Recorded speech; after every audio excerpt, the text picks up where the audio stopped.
So in this video, I am going to walk you through how to add pictures to TikTok videos.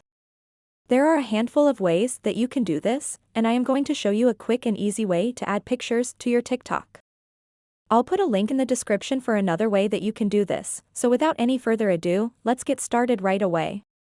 First of all, let's go ahead and open up our TikTok app over here. And then what you want to do next is tap on this plus icon as you would when creating a new TikTok, and then go over to templates. And then you can select any one of these pre-made templates.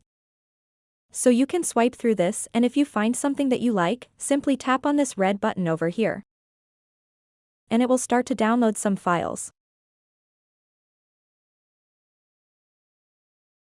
And then you can select any image from your gallery and press OK.